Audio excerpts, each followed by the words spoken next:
Nós vamos abrir a nossa Bíblia no livro de Josué, no capítulo 3.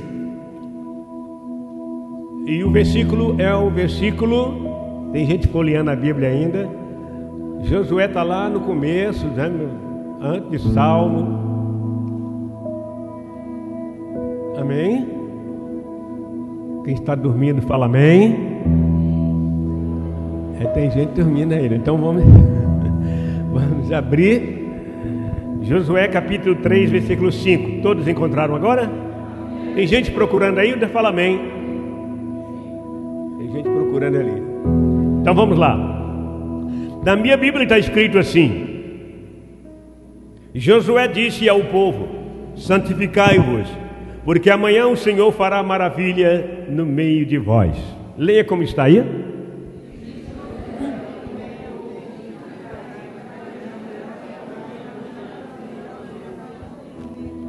Meu Pai Celestial, a tua serva pastora já orou pela minha pessoa, e eu peço a unção do teu Espírito, tudo que sair dos meus lábios possa adentrar em cada coração.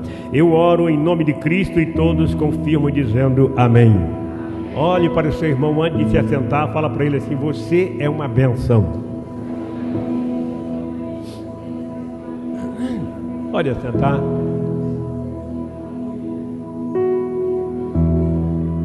Tem umas pessoas. Amém? Quem está na galeria pode falar amém? Então tá bom.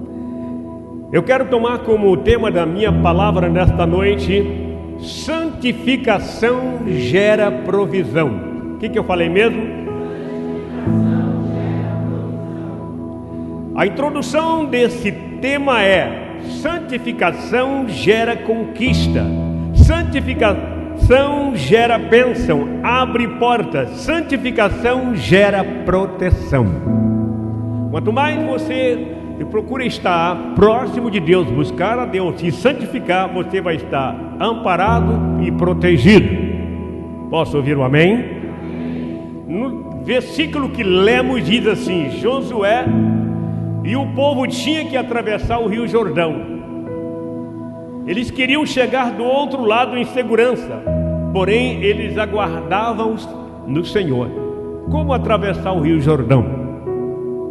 A Bíblia diz que Deus então orienta a Josué dizendo: diga ao povo para se santificar, e eu farei maravilha no meio de vocês.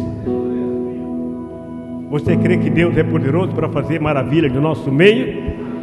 Então, santificação é a chave do crescimento, é a chave da vitória, é a chave da bênção. Digam aleluia.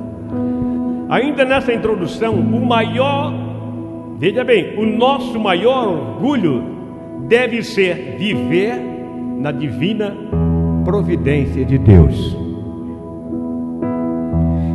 Agora preste bem atenção: o verdadeiro cristão, ele não crê em coincidência, ele crê em providência divina. Não existe coincidência para cristão, existe bênção, providência divina. Não é uma coincidência, é bênção de Deus na sua vida. Quem teme a falta de recurso em sua vida, preste bem atenção, é porque não confia na divina proteção de Deus, não confia na providência divina. Eu ainda estou no tema, estou ainda aqui nessa introdução, mas ainda na introdução quero dizer: desde o princípio do mundo, Deus tem sido providência, proteção na vida daqueles que procuram fazer a tua vontade. Ele tem sido providência na minha vida, Ele tem sido proteção na minha vida, e Ele também é proteção e providência na sua vida. Se você crê, diga: eu creio. Em Gênesis capítulo 21, do versículo 8 em diante, nos relata que Deus protegia Ismael e Agar por causa da fidelidade de Abraão. Às vezes não, Deus protege seus filhos por causa das suas orações, por causa da sua fidelidade. A mãe ora, o pai ora, estão sempre orando e pedindo pelos filhos. Ainda que os filhos não são cristãos, Deus protege por causa da sua fidelidade. Amém? Deus protegeu Agar, protegeu Ismael por causa da fidelidade de Abraão. Deixa eu te contar essa história para que você possa entender. Deus providencia e protege aqueles que não medem distância para fazer a sua vontade. A Bíblia diz nesse capítulo que estava havendo problemas entre Sara e Agar.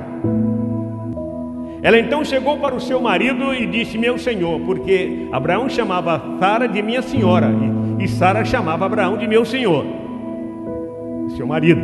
Então ela disse: meu senhor Abraão, eu não quero mais Agar em nossa casa, e nem tampouco no meio do nosso povo. Você vai fazer uma escolha, ou eu ou ela. Abraão ficou aparentemente num beco sem saída, mas logo ele vai consultar a Deus, e Deus então confirma que ele tinha que fazer o que a esposa estava pedindo. Então a Bíblia diz que ele levantou de madrugada, foi lá na cozinha, pegou uma sacola, colocou pães, pegou também um odre, encheu de água e foi até a tenda de Agar, que ficava junto, agarrado com a tenda de Abraão. Era de madrugada e ela estava dormindo, e ele entra e diz: Agar. Ela diz: pois não, meu senhor, toma esse pão, toma essa água, chame o seu filho Ismael e vou embora. Ela se assustou: mas Abraão, para onde irei nessa madrugada? Para onde vou? Eu particularmente acredito que Abraão disse para ela assim: não se preocupe, Deus proverá, porque é Deus que provê tudo. Tudo que você tem é porque Deus proveu. Deus te deu capacidade para conseguir ter o que você tem. Você é capaz de dizer amém? Diga aleluia. Então ela levantou e disse: para onde irei? Ele disse: Deus vai prover. Era de madrugada, ainda escuro, o sol não havia nascido ainda.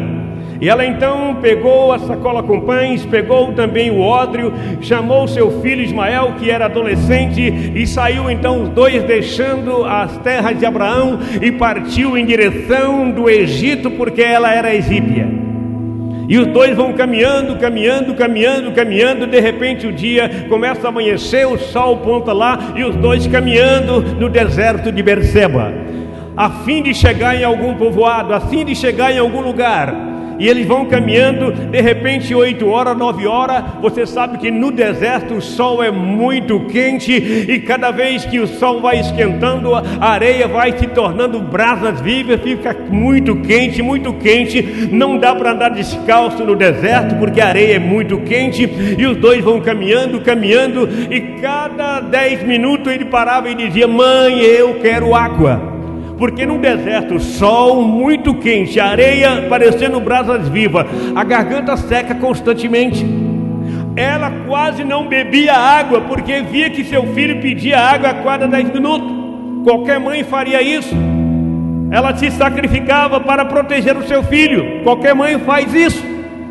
E ela então fazia de tudo para não tomar água. A garganta estava seca, a boca, os lábios estavam rachados, e ela não queria beber água para deixar para o filho. De repente deu meio-dia, 1 hora, 2 horas da tarde, e o sol pelando, o sol quente. Ele então disse para a mamãe: eu quero água. Ela disse: filho, eu sinto muito, a água acabou. Mãe, o que eu vou fazer? Ela disse: não se preocupe, vamos encontrar um povoado, vamos encontrar alguém na frente, e assim teremos água. E continuaram caminhando. De repente ele não aguenta mais o peso da caminhada, o suor, o sol muito quente, a areia quente, e ele desmaia, ele cai na areia quente. Quando ele cai lá, a mãe, desesperada, ela rapidamente agacha para pegar o seu filho. Diga aleluia. É você mesmo, viu? Você vem aqui. Rápido, filho. Corre. Depois o Roberto te dá um cachê aí. Vem cá, sabe? A Bíblia diz que ele cai desmaiado. Como é que cai? Desmaiado. Agora imagina uma mãe, uma mulher, tentar levantar um adolescente de 3, ele tem mais de 13, 14 anos. É difícil, é muito difícil. Ele caído, Eu acredito que ela foi lá, puxou, virou a mão dele para um lado, depois ela ajoelhou, colocou o braço dele no seu ombro e com a outra mão ela tentou levantar o filho, e o filho estava com a cabeça caída, e ela arrastando ele pelo deserto, desesperada, dizendo: meu Deus, o que eu vou fazer? O que eu vou fazer? De repente a Bíblia diz que ela avistou um toco. A Bíblia fala um arbusto, que é mesmo um toco. Ela leva para lá com muita dificuldade e coloca ele encostado junto à sombra. Ele então senta ali junto daquele toco e a cabeça fica tombada, porque ele estava desmaiado e as costas estavam encostadas ali naquele toco. E ela então olha para o filho e diz assim: eu não quero ver meu filho morrer diante dos meus olhos. E ela se afastou. A Bíblia diz que ela se afastou uma distância de um tiro de arcos, cerca de 300 côvados, ou seja, 130 a 140 metros de distância. Ela se afastou e lá ela dobrou os joelhos, não para orar, porque ela não sabia orar como Abraão, como os crentes. Ela era egípcia, ela consultava o Deus dela, e lá ela dobrou os joelhos não para orar, mas para reclamar e dizer: cadê o Deus de Abraão que não vem proteger o seu próprio filho? Cadê o Deus de Abraão que não aparece? Abraão disse que ele ia proteger, Deus ia proteger, e nós estamos morrendo. A Bíblia diz que o menino acorda, o menino se desperta e fica ali sentado ainda e começa a chorar, porque ele não vê a mãe, e então ele começa a chorar. A Bíblia diz que o Deus provedor, aquele que protege, aquele que promove, aquele que abre porta, aquele que sustenta, se manifesta dizendo para Agar: mulher, por que chora? E ela, que estava chorando, olhava de um lado para o outro. E o anjo, que era a providência de Deus, diz para ela: não chore. Por que você chora? Então ela disse: o meu filho está lá junto àquele toco, junto àquela árvore. Ele está desmaiado porque não tem água para beber, e nós estamos aqui no deserto. O anjo então disse: pega você mesmo água e leva para o seu filho. O anjo disse: será que você não percebe que estamos... Olha o que ela disse para o anjo: será que você não percebe que estamos no deserto e o deserto não tem água? O anjo disse: dá uma olhadinha para a sua direita, Agar. Quando ela olha para a sua direita, o Deus meu, seu Deus, o nosso Deus, fez nascer no pleno deserto de Berseba um poço de água fria, para poder matar a sede, tanto de Agar como de Ismael. Ela pega a água rapidamente e leva para o filho já estava vindo já ao seu encontro, e os dois se encontraram, e ela deu aquele odre, e ele bebeu a água, e os dois continuaram caminhando em direção da terra, na proteção do Deus Todo-Poderoso, porque quem teme ao Senhor Deus não deixa ele se fracassar. Deus está com ele. Deus protegeu os dois por causa de quem? Mais forte. Deus protegeu Ismael e Agar por causa de quem? Por causa de Abraão. Mais uma vez eu quero repetir: o seu filho está sendo protegido por suas orações. A sua família está tendo proteção por causa das suas intercessões. O seu filho ainda não morreu, porque Deus tem protegido por sua causa. Continua sendo fiel e Deus vai estar com você todos os dias. Se você crê, diga um aleluia mais forte. Toda honra e toda glória seja dada ao Senhor. Ela conseguiu sobreviver, por quê? Porque ela sabia que o Deus de Abraão estava cuidando delas. Digam amém. Outra coisa que gostaria de falar ainda nesta noite: às vezes passamos por prova para o nosso próprio crescimento. Às vezes Deus permite que passamos de alguma enrascada para podermos orar mais, para podermos buscar mais. Porque quando a pessoa está bem financeiramente, um bom emprego, casa boa, carro bom, quase não ora. Não estou dizendo todo mundo, quase não busca. Está entendendo? Quase não ora. Mas às vezes Deus faz você passar por prova para lembrar que Ele é Senhor e está no controle de todas as coisas. E tudo que você tem foi Ele que permitiu, Ele que te ajudou, Ele te capacitou. Diga aleluia. Então Deus colocou Abraão em provas. Primeiro, o seu filho foi embora. Agora ele entra em prova. Ele estava tranquilo em sua casa, mas sabia que o seu filho Ismael, junto com Agar, tinha chegado em segurança lá para onde eles foram, porque ele sabia que Deus estava cuidando deles. Fala para o seu irmão lá, Deus está cuidando de você. Fala para ele assim, Deus está cuidando da sua família. A Bíblia diz que Deus coloca Abraão em prova. A Bíblia diz que Deus move os seus lábios e diz para Abraão: Abraão. E ele conhecia a voz de Deus e ele disse: eis-me aqui, Senhor. Pegue o seu filho Isaque e vá para as terras de Moriá e suba numa das montanhas que te mostrarei e me ofereça o seu filho em holocausto. Duro, né? Perdeu um filho que foi embora. Agora o único filho que tinha com ele, seu filho legítimo, com a sua esposa, Deus pede: me ofereça em sacrifício. Abraão não resmungou, não reclamou, não lamuriou, porque ele conhecia a voz de Deus. Amém?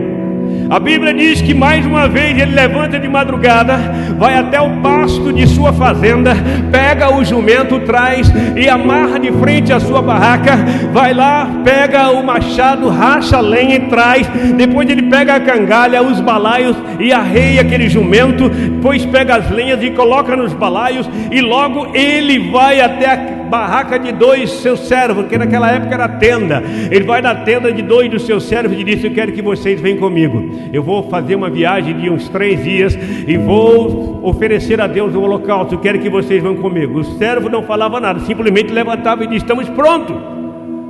Quando o jumento estava arriado, as lenhas já estavam nos balaios, os servos já estavam ali para conduzir o jumento. Ele então entra no quarto do seu filho Isaque e diz: filho, acorda, filho. Ele acorda: pai, pode falar, papai. Levanta, troca de roupa, você vai comigo numa viagem agora. Eu vou oferecer a Deus o sacrifício, quero que você venha comigo. Mais do que depressa, ele queria, né? Queria igual o adolescente não quer ir. Está ali na barraca o tempo todo, só ali. Ele queria conhecer lugares diferentes. Mais do que depressa, ele se aprontou. E antes de sair, Abraão vai lá no quarto onde estava a esposa. E a esposa estava lá, dormindo. Aí ele deu um beijo na esposa e disse assim: eu estou indo oferecer a Deus um sacrifício e vamos demorar só para ir uns 3 dias, provavelmente quase uma semana de ir de volta. E eu estou levando o nosso filho. Tudo bem? Tudo bem, meu senhor, tudo bem. Agora eu fico pensando, irmão, se Abraão tivesse falado assim para a esposa: eu estou indo para o sacrifício, ele falou isso, o nosso filho vai ser o cordeiro. O nosso filho vai ser o cordeiro. Eu pergunto a você: ele ia conseguir sair com o filho dali? Não, a mãe não ia deixar. A mãe ia arrumar um pé de guerra. A mãe ia chutar tudo e diz: meu filho você não leva. Mas Abraão não falou nada, porque estava entre ele e Deus. Amém?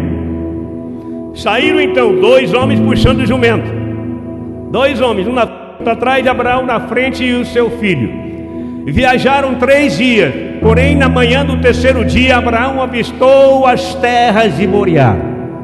Caminhou mais algumas horas e ao chegar no pé da montanha, ele disse para os seus servos: fiquem aqui, toma conta do jumento, porque eu e meu filho vamos subir lá em cima e oferecer a Deus o sacrifício. Foi lá no balaio, pegou as lenhas, colocou nos braços do seu filho. Vem cá, filho, de novo. Rápido, rapaz, rápido. Pegou as lenhas e colocou as lenhas nos braços do seu filho. O filho estava com as lenhas que o pai havia dado para ele. O pai pegou a faca e o fogo e a bengala, que ele era já de idade, ele precisava para se proteger, para subir escorando. O Isaque, esperto, foi na frente, subindo a montanha, e o pai atrás devagarzinho, subindo. Quando estava mais ou menos na metade, o filho para e olha para o pai: pai, eu estou levando as lenhas, o senhor está levando a faca e o fogo, mas onde está o cordeiro, pai, para o sacrifício? O pai disse: filho, não se preocupe, o Senhor vai prover o cordeiro na hora certa. Amém? E então, alegre, os 2 foram subindo, e ele rápido na frente, caminhando.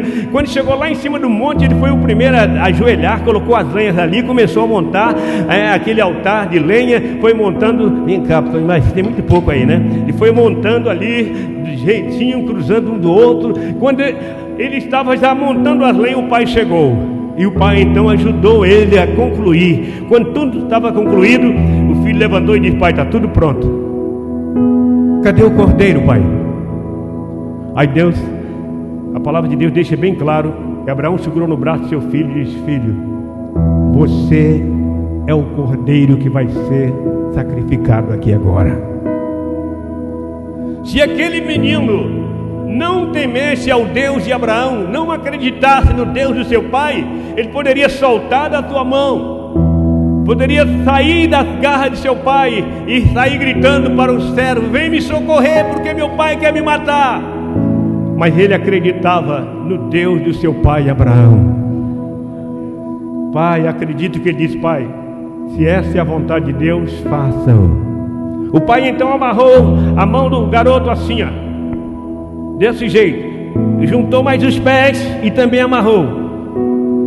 Aí Abraão pega o seu filho, eu não vou pegar porque ele é muito pesado, mas vou dar um... Solta, rapaz, cai, rapaz, estou te segurando, cai aí, meu. E colocou em cima do altar. Estava em cima do altar. O filho estava ali junto do altar. A Bíblia diz que quando ele estava em cima do altar, ficou com medo de cair, mas não vai cair não. Olhe para mim. Ali estava Isaac. Elias estava ali para morrer. Abraão queria mostrar para Deus que ele amava a Deus mais do que o seu próprio filho. Uma outra coisa que Abraão tinha no seu coração: se eu matar o meu filho, Deus é poderoso para ressuscitar o meu filho até das cinzas. Você pode crer? Ele então pega a faca e ali ele se prepara para imolar o seu filho. Quando ele prepara para imolar o seu filho, aquela faca era um cutelo, aquelas facas assim meia torta assim, ó, que matam carneiro, que usa para usar para matar carneiro, cabrito. Então quando ele prepara desse jeito assim, ó, para matar, o Deus de Abraão, o Deus Todo-Poderoso, o meu Deus, o seu Deus, o nosso Deus, a nossa provisão, se manifestou dizendo: Abraão, Abraão. Ele para: não lhe faça nada ao seu filho, porque agora sei que tu temes a Deus por não negar o teu filho, teu único. Abraão solta a faca lá. O filho não está entendendo nada porque ele não ouviu. Quem ouviu foi o pai. Então o pai vai lá, tira as cordas, desata as cordas da perna, levanta o teu filho. Quando ele levanta o filho, os dois se abraçam. Me abraça, rapaz. Os dois se abraçam. Quando os dois estão abraçados ali, o filho chorando, Abraão chorando, a Bíblia diz algo poderoso. Diga aleluia. A Bíblia diz que o filho Isaac bate nas costas do pai, bate nas costas aí, dizendo: pai, pai, pai. Aí Abraão fala: fala, filho, dá uma olhadinha para trás, pai. Aí Abraão, porque ele tinha visto, né? Então ele disse: olha para trás. Quando o pai olhou para trás, quem ele viu? O cordeiro, o carneiro preso pelo chifre entre os arbustos, entre os cipós. Quando ele viu o carneiro, ele olhou para o filho e disse assim: filho, eu não disse que Deus ia prover tudo na hora certa? Esta é a provisão do nosso Deus. Abraão desceu vitorioso, entendendo que Deus está com aqueles que nele confiam. Se você crê que Deus está com você, dê uma palma mais forte ainda, porque Ele é digno de honra e glória. Deus está comigo, Deus está contigo, Deus está conosco. Louvado e engrandecido seja o nome do Senhor Jesus, pois não há Deus como nosso Deus. Amado, a prova de Abraão deixou clara que Deus é a providência, a proteção daqueles que amam. Santifique e verás a mão de Deus constantemente sobre a sua vida. A santificação, ela cria um círculo em volta do cristão, de maneira que o inimigo tenta entrar e não consegue, porque você está protegido pela mão do Deus Todo-Poderoso. Digam aleluia. Deus é o nosso protetor, Deus é a nossa providência, Ele é que cuida de nós.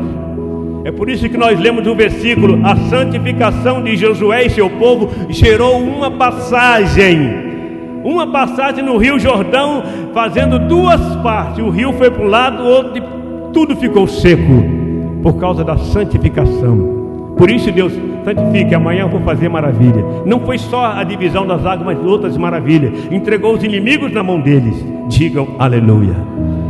Olhe para mim, a sua santificação, a sua santidade vai abrir porta.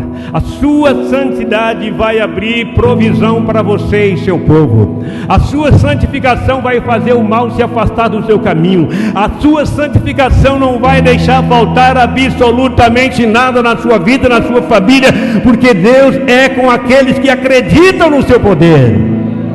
Se você crê, diga aleluia. A santidade abrirá portas. Olha para o seu irmão e fala assim: a santidade abrirá portas. Fala a ele: a santidade gera provisão. Fala para ele: santidade gera proteção. Diga aleluia. Tem uma outra parte na Bíblia muito importante que fala sobre santificação. A Bíblia diz que os hebreus viviam há mais de 400 anos debaixo de escravidão, servindo aos egípcios. Mais de 400 anos, por causa da desobediência. Mas a Bíblia diz que quando eles se arrependeram dos pecados que haviam cometido e começaram a se arrepender e orar ao Senhor, a Bíblia diz que Deus começou a preparar um libertador. Quando eles começam a orar arrependidamente, pedindo: Senhor, nos tira desse sofrimento, Deus então levanta um homem por nome Moisés e preparou Moisés. E Moisés então, armado com um cajado, foi para o Egito e enfrentou o faraó, rei do primeiro império mundial, e libertou os hebreus das garras dos egípcios. Aleluia. Pela manhã, quando toda aquela multidão estava para fora dos muros da cidade, dos muros do Egito, eles então marcham em direção de uma terra que manava leite e mel. Agora olha para mim, será que o povo quando saiu, melhor dizendo, português mais correto, quando o povo saiu lá do Egito e caminhava em direção da terra que manava leite e mel, será que eles foram direto, não houve nenhum problema? A Bíblia diz que ele teve muitos problemas. Eles encontraram muitas dificuldades. Eles caminhavam em direção da terra prometida. Quero dizer a vocês, nós hoje estamos caminhando em direção de uma nova terra nos céus. Mas enquanto nós estamos caminhando aqui, nós encontramos dificuldades, nós encontramos problemas, encontramos doença, encontramos problema na família, encontramos problemas com o vizinho da esquerda e da direita. Surgem obstáculos para nos tirar do sério, para nos afastar de Deus. Assim houve também problemas na vida do povo que caminhava em direção de uma terra que manava leite e mel. A primeira dificuldade que o povo de Israel encontrou quando caminhava em direção da terra que manava leite e mel foi o Mar Vermelho. Foi quem mesmo? O Mar Vermelho era uma dificuldade ou não era? Já imaginou? A Bíblia diz que eles chegaram junto ao Mar Vermelho. Não tinha jangada, não tinha canoa, não havia barco, não tinha navio, não tinha nada. Como atravessar o Mar Vermelho? Impossível. O povo olhava para a esquerda, era só montanha, olhava para a direita, só pedra alta, olhava para trás, era o deserto em direção do Egito, olhava para frente, o Mar Vermelho. Como atravessar? Moisés diz para alguém: fica lá em cima da pedra, fica lá mantendo guarda, para ver que nenhum inimigo se aproxima. E eles ficaram ali. Nesse tempo que eles pararam, eu creio que eles armaram algumas barracas, eu creio que eles prepararam alguns fogões, eu creio que eles fizeram comida, porque ele não ficou só 1 minuto, 1 hora, eles ficaram vários tempos ali na beira do mar, estudando uma maneira. De repente, o cara que estava lá em cima das pedras pegou aquele chifre e tocou. Quando ele tocou, todo mundo olhou para ele em cima. E ele então desceu gritando: gente, vamos nos preparar, porque lá no deserto está vindo uma multidão de gente. E eu vejo a bandeira, é o Egito. Faraó e seu exército está vindo e nós precisamos nos proteger. E então todos os que estavam sentados levantaram, quem estava com a barraca aberta, estendida, se desmancharam novamente, e todo mundo correu para perto de Moisés, e o povo se juntou, ficou um colado perto do outro ali junto ao Mar Vermelho, e Moisés estava ali cercado por aquele povo que dizia: Moisés, você nos tirou do Egito para nos matar aqui junto ao Mar Vermelho. Moisés levantou a voz para o céu e disse: Senhor, os inimigos estão a caminho, o que fazer? Eles estão se aproximando. Quando estava quase chegando perto de onde estavam os hebreus, Deus envia a primeira solução. Deus envia uma coluna de fogo que desce. Quando a coluna de fogo pica ali na entrada da praia, a coluna faz isso, abre. Os cavaleiros chegam, os cavalos empinam, assustados porque nunca tinha visto aquilo e eles não conseguiram passar. Ficavam ali aguardando a coluna de fogo se retirar para tentar pegar o povo hebreus. Mas enquanto isso, Deus falou para Moisés: fala com o meu povo se acalmar, porque homens e mulheres estavam assustados. Todos estavam assustados ali. Deus disse: fala para eles ficar de pé, de frente ao mar, marchando assim, ó, como soldado. Imagina o barulho daquela multidão. Vamos marchar aqui todo mundo para a gente ver como é que é o barulho? Vamos marchando, sentado mesmo, sentado mesmo. Amém? Marchar desta forma. O povo estava marchando, mas não era um pouco de pessoas que nós temos aqui, era mais de 2 milhões de pessoas, entre mulheres e crianças. Era muita gente. Digam aleluia. Era muita gente, muita gente. Agora imagina o barulho deles marchando ali na beira da praia. E eles marchando, então Deus olhou e disse assim: Moisés, o que você tem na mão? Vem aqui, Moisés. Ele disse: Senhor, eu tenho uma vara, eu tenho um cajado. Sobe aí, rapaz, fica com medo não. O que você tem na mão? Ele disse: eu tenho uma vara, um cajado.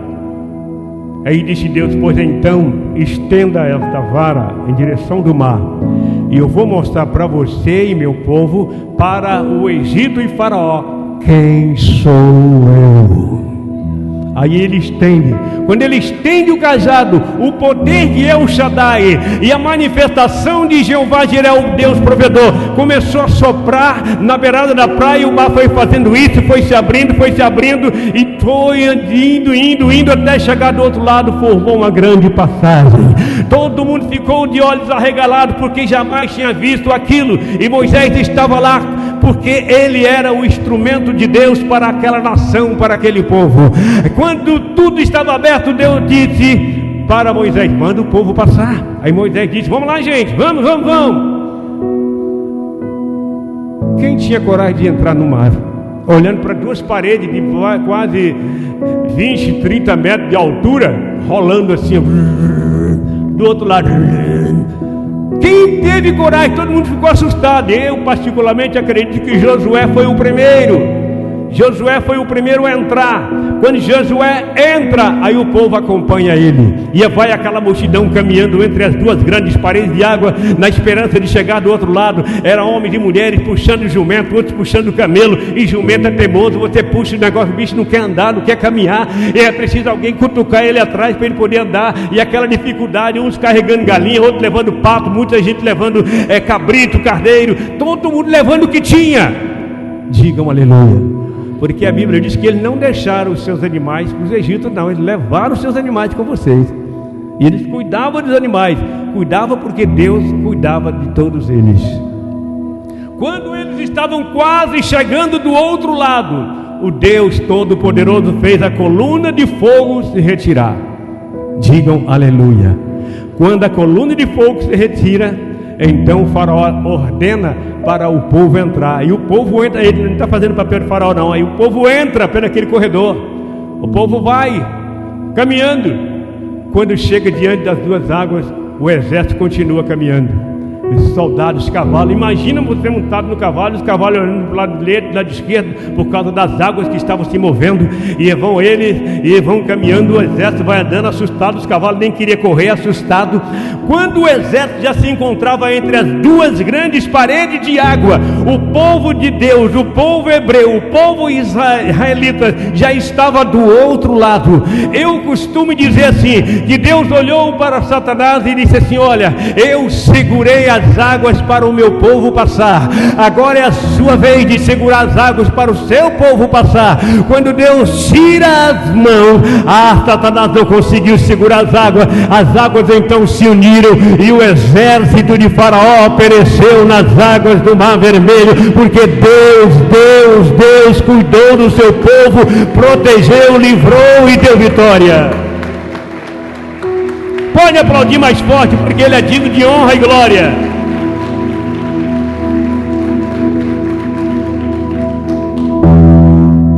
Se nós, irmão do vídeo, tivesse aquele privilégio que o povo teve no passado, né? De ver tantas maravilhas diante dos olhos e ainda duvidavam.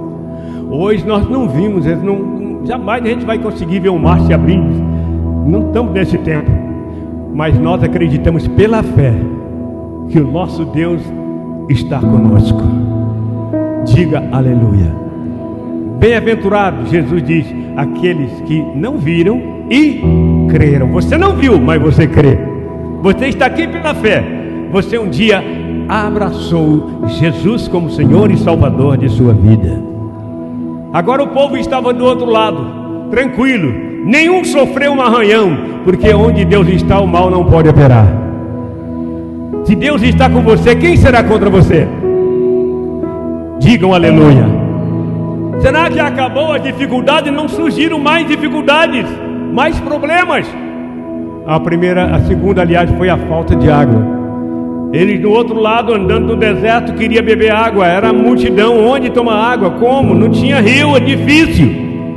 Aí eles avistaram um lago e todo mundo correram para lá. Quando chegaram lá, a Bíblia diz que estava várias plaquinhas escritas: águas de Mara. Mara significa amargas. Águas de Mara, quer dizer águas amargas, venenosas. Se tomar, você pode passar mal e morrer. Aí o povo parou, ficou olhando para a água e disse: não acredito. As mulheres olhavam, não é possível, meus filhos com tanta sede. O povo ficou desesperado. Aí Moisés disse: Senhor, e agora o que fazer? O Senhor disse: você está vendo aquele arbusto ali? Ele olhou: manda alguém tirar. Alguém foi lá, arrancou aquela pequena árvore, trouxe. Aí disse Moisés: lança nas águas. E ele lançou dentro daquele ribeiro. Quando lançou ali, aí Deus disse: Moisés, manda o povo beber água agora à vontade. Aí Moisés disse: pode beber água, gente. Qual foi o corajoso que tinha que chegar ali na beira do rio? Todo mundo se acovardou. Por quê? Porque eles viam os milagres e ainda duvidavam. Será que essa água está boa mesmo? Eu acredito que mais uma vez, um dos mais próximos, talvez o próprio Josué, que era o mais corajoso, pegou a água e provou e disse: a água é potável, pode tomar. Agora imagina a multidão correndo para beber naquele lago. Homem, mulher e criança, levando os animais, todo mundo bebendo. Por que estou dizendo isso? Deus, Ele cuida do seu povo. Deus, Ele providencia aquilo que você está necessitando. Ele providenciou para o povo dele, Ele providencia para você, porque você é dele. Nós somos dele, nós pertencemos a Ele. Diga aleluia. E o pessoal continua a jornada. Mais uma vez o pessoal agora não é que estava com falta de coisa. As pessoas estavam reclamando, murmurando. Diante de tantos milagres, murmuravam dizendo: Senhor, a gente está com vontade de comer pão. Mas eu pergunto à igreja: no deserto tem padaria? Tem. Eles queriam comer pão. Lá no Egito de manhã a gente fazia aquele pãozinho, nem a gente comia não sei que era café, né? Mas ele tomava alguma coisa com pão. Mas acredito que mais era leite, né? Porque tinha cabra, tinha animais. E aqui no deserto nós nem sabemos mais o gosto de pão. Aí Moisés, que era o líder, chegou lá: Senhor, eles estão aí reclamando, querendo pão. A Bíblia diz que Deus, que é o padeiro dos padeiros, fez chover maná dos céus. E o maná caía no meio daquele arraial, no meio de toda aquela multidão. E o povo comeu à vontade. Os dias foram passando, daqui a pouco o povo começou a murmurar de novo. Quando a gente estava lá no Egito, a gente tinha condições de matar um boi, um carneiro. A gente fazia um bife, a gente assava carne. Aqui no deserto já estamos cheios de comer maná. Maná de manhã, maná no almoço, maná no jantar. Meu Deus, nós queremos carne. O povo já não queria mais estar no espírito, queria estar na carne. Queremos carne. Aí vai para cima de Moisés. Moisés vai lá e fala: Senhor, o povo agora está pedindo carne. Quando eles pediram carne para comer, eles estavam acampados no deserto de Sim. Deserto de Sim. Fala Sim. O deserto de Sim, segundo o que a gente lê, a mata mais próxima ficaria de 15 a 20 dias para você ir a pé e chegar numa mata. Se 1000 homens saíssem para uma daquelas matas para caçar, trazer carne para o povo, será que 1000 homens traria carne suficiente para aquela multidão? De forma nenhuma. Porque a Bíblia diz que quanto mais os meses, anos ia passando, ia nascendo filhos e filhas, foram multiplicando o número daquele povo. Era multidão, multidão, multidão. Aí ele estava lá com aquele desejo de comer carne. E às vezes você tem aquele desejo de comer carne, tem desejo de comer um churrasco. Uma vez a outra minha esposa fala assim: eu estou com vontade de comer um churrasco.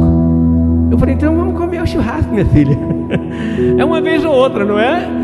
Não é constantemente, assim, todo dia, igual o Beto, como todo dia churrasco. Não é isso. Entendeu? O Sérgio ali, o pastor Sérgio, o Dovide que come cabrito todo dia. Não é igual. É uma vez ou outra. Quem está entendendo, fala amém. Olhe para mim, estou quase terminando. O povo estava acampado no deserto de Sim. De repente eles olham para o Oriente. A Bíblia diz que eles olham para o lado do Oriente. Eles veem uma nuvem imensa. E eles então olham e dizem: vai chover. Mas a nuvem foi se aproximando. Eles então perceberam que não era uma nuvem de chuva. Era uma nuvem sim, mas de cordonizes. Era milhares e milhares e milhares e milhares de codornas de cordonizes que vinham voando. E passaram a voar no meio do povo, cerca de 1,5 côvado, talvez 1 metro no meio do povo. Começou a voar, e o povo pega aqui, outro vai lá, pega aqui, um chuta aqui, e todo mundo pegando. Meu irmão, eu tenho o costume de dizer assim: só faltava os pássaros dizerem para o povo israelita: me pega, me despena, me corta, me faz um guisado, porque tudo que quer é entrar na sua barriga, no seu estômago, e matar o desejo de comer carne. Porque Deus colocou na mão do povo. Deus não deu só uma mixaria para comer na hora do almoço. Deus deu com abundância. O povo enchia o cesto do povo, comeu carne. A Bíblia diz que muitos comeram e passaram mal. Comeram tanto que passaram mal. Talvez nem esperou cozinhar direito, de tanta vontade de comer carne. Por que eu estou dizendo isso? Se você confia em Deus, Deus não vai deixar você na mão. Ele vai abrir porta, Ele vai dar você vitória, Ele vai te dar força. Por que você está aqui hoje? Por que você está nessa idade? Porque até aqui o Senhor tem te ajudado. Até aqui o Senhor tem estado ao seu lado, tem te ajudado, tem te dado força, tem te dado vitória. Digam aleluia. Você crê que Deus está aqui? Quando você lê o livro do Velho Testamento, principalmente Êxodo, Levítico, Número, Deuteronômio, você vai ver que o povo gastou 40 anos para conseguir chegar na terra prometida. Mas por outro lado você olha e vai ver que no deserto não tem loja, não tem fábrica de tecido nem de sapato. E Deus fez as roupas crescerem no corpo das crianças. Elas iam crescendo, as vestes iam crescendo junto. As pessoas mais maduras que tinham suas vestes, as vestes não se gastaram. Porque se você andar no deserto por 20 dias, caminhando hoje numa camisa comum, no fim do mês ela não presta mais de tanto suor. Porque você soa de manhã, lava de noite, soa de manhã e lava de noite. Entendeu? Então as vestes do povo de Israel duraram 40 anos. Os sapatos duraram 40 anos. O Deus que eu sirvo, o Deus que você serve, Ele faz milagre poderoso na vida daqueles que acreditam no seu poder. Você crê que Ele está aqui nessa noite? Você pode falar um aleluia mais forte? A provisão de Deus para a sua vida não falhará. Olha para o seu irmão falar: a provisão de Deus para a sua vida não vai falhar.